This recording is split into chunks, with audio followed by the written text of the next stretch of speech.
وہ مجاہد جس نے اپنی زندگی کا 3 دہائی حصہ جیل میں گزار دیا، لیکن نہ اس کی ہمت میں کمی آئی، نہ جرت میں اور نہ بہادری میں، یہاں تک کہ اس مجاہد کو پھانسی کی سزا بھی سنا دی گئی۔ تو دوستو چلتے ہیں ایک ایسے شخص کی کہانی کی طرف جس نے اپنی زندگی کا بیشتر حصہ تحریک آزادی کشمیر کے لیے وقف کرتے ہوئے انڈیا کی جیلوں میں گزار دیا۔ کسے پتا تھا کہ 3 اپریل 1966 کو سری نگر کے گنجان آبادی علاقے میں پیدا ہونے والا یہ بچہ کل بڑا ہوتے ہی وقت کے سب سے بڑے یزید اور ظالم انڈیا کے خلاف ایک مضبوط دیوار بن جائے گا۔ یاسین ملک کا کہنا ہے کہ ایک نوجوان لڑکے کے طور پر اس نے سڑکوں پر سیکیورٹی فورسز کے تشدد کا مشاہدہ کیا، اور پھر 1980 میں فوج اور ٹیکسی ڈرائیور کے درمیان ہونے والا ایک جھگڑا اس قدر قابل قدر ثابت ہوا کہ اس واقعہ نے یاسین ملک کو بھارت کے خلاف کھڑا ہونے پر مجبور کر دیا۔ 1983 میں یاسین ملک کو مقبول بٹ کی پھانسی کے خلاف احتجاج کرنے کے جرم میں پہلی بار گرفتار کیا گیا، لیکن یہ گرفتاری نہ اس سے پہلے کسی بہادر کی جرت اور بہادری میں کمی لا سکی اور نہ ہی یاسین ملک کی۔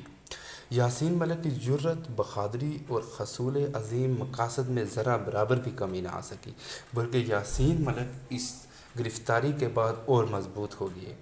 بھارتی فورسز نے یاسین ملک کو گرفتار کر کے ایک بجھتی ہوئی چنگاری کو ہوا دے دی۔ یاسین ملک نے وقت کے سب سے بڑے یزید کے خلاف ڈٹ جانے کا فیصلہ کیا۔ رہا ہونے کے بعد یاسین ملک نے جماعتی امیدوار یوسف شاہ کو 1987 کے انتخابات میں کھڑا کیا۔ ریسرچ کے مطابق یوسف شاہ بھاری اکثریت کے ساتھ جیت رہے تھے، لیکن مخالف نیشنل کانفرنس کے امیدوار غلام محی الدین کو فاتح قرار دے دیا گیا۔ یوسف شاہ اور یاسین ملک کو پھر گرفتار کیا گیا اور بغیر کسی عدالتی کارروائی کے اور جرم ثابت کرنے کے ان کو قید میں رکھا گیا۔ یہ دھاندلی اور سارے کارنامے ایک مسلم رہنما فاروق عبداللہ کی پشت پناہی کے لیے کروائے جا رہے تھے، تاکہ فاروق عبداللہ کو فاتح قرار دے کر انڈین حکومت اپنے ناپاک مقاصد حاصل کر سکے۔ جیل سے رہائی کے بعد یاسین ملک اور مضبوط ہو گئے، ان کی ہمت اور مضبوط ہو گئی اور جرات میں اور اضافہ ہو گیا۔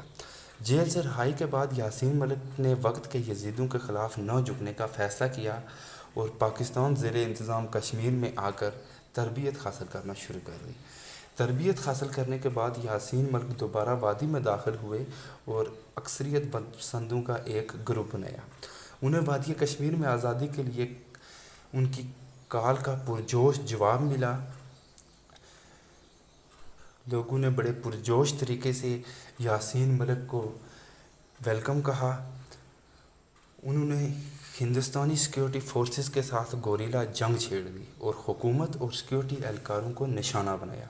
1990 میں اشفاق وانی، یاسین ملک کے قریبی ساتھی، بھارتی سیکیورٹی فورسز کے ساتھ لڑائی میں شہید ہو گئے، لیکن اس واقعے کے بعد بھی یاسین ملک کی جرت میں ذرا برابر کمی نہ آئی اور اگست میں یاسین ملک کو شدید زخمی حالت میں گرفتار کیا گیا۔ وہ مئی 1994 تک گرفتار رہے، یعنی اپنی زندگی میں وہ تیسری بار بھارتی اہلکاروں کا ظلم سہنے کے لیے چلے گئے، لیکن یہ تیسری بار جیل میں جانے کے بعد بھی یاسین ملک کی بہادری، جرت میں ذرا برابر کمی نہ آ سکی۔ یاسین ملک نے آزادی کے لیے عدم تشدد کی جدوجہد کو اپنایا۔ انہوں نے جموں کشمیر کے حقیقی نمائندوں پر مشتمل جمہوری نقطہ نظر کی خواہش کی۔ انہوں نے اقرار کیا کہ وہ سیاسی مذاکرات کے لیے ہندوستان اور پاکستان دونوں حکومتوں کے ساتھ سہ فریقی ہونا چاہتے ہیں اور پوری ریاست جموں و کشمیر کا احاطہ کرنا چاہتے ہیں۔ انہوں نے دعویٰ کیا کہ بھارتی حکومت نے جمہوریت کی نمائش کے طور پر کشمیریوں کو اس انتخابی عمل میں ٹھوپ دیا ہے۔ یاسین ملک نے صدر پاکستان، وزیر اعظم پاکستان، صدر ہندوستان، وزیر اعظم ہندوستان اور دیگر عالمی رہنماؤں سے 1 by 1 ملاقاتیں کی۔ 2007 میں یاسین ملک اور ان کی پارٹی نے سفر آزادی کے نام سے ایک مہم کا آغاز کیا۔ یاسین ملک نے گلگت بلتستان کے پاکستان کے ساتھ انضمام کی بھی مخالفت کی۔ مئی 2022 کو یاسین ملک نے اپنے خلاف لگائے گئے الزامات کا اعتراف کیا۔ انہوں نے اپنا وکیل مقرر نہ کیا اور خود پیش ہو گئے، اور یاسین ملک کو پہلے عمر قید اور پھر پھانسی کی سزا سنائی گئی۔ لوگوں، ایسے ہیرو کو کبھی تاریخ نہیں بلاتی۔ ہمیں چاہیے کہ ہم یاسین ملک کی سپورٹ کریں اور ان کی آزادی کے لیے ایک تحریک اور ایک مہم کا آغاز کریں۔ وہ مجاہد جس نے اپنی زندگی کا 3/4 حصہ جیل میں گزار دیا، لیکن نہ اس کی ہمت میں کمی آئی، نہ جرت میں اور نہ بہادری میں، یہاں تک کہ اس مجاہد کو پھانسی کی سزا بھی سنا دی گئی۔ تو دوستو چلتے ہیں ایک ایسے شخص کی کہانی کی طرف جس نے اپنی زندگی کا بیشتر حصہ